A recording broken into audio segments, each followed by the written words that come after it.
ми се играе на компютъра. Няма кой да ми даде даже да играя на него. Не е често.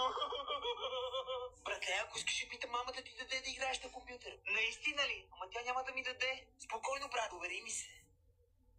Доверявам ти се, братко, да не успееш да ми даде да играя на компютър. Още ти даде и още как.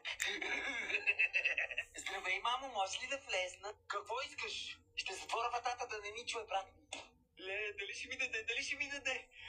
Само не ме питай да играе никой от вас на компютър, защото не давам компютър. Точка. Иначе ще има бой. Не, аз друга да питам, друго. Може ли брат ми да изчисти цялата къща? Оф, какво толкова си говорят, бе? Я да видя да почукам. Ми да, няма проблем да почвам. Спокойно, бе, брат, всичко наред, не са да говоря с нея. Айде. Братле, разреши ти да играеш. Даваш ли ми, мамо? Да, що ми искаш? Компютър. Що играеш на компютъра, сега ще потроши кокалите, обе?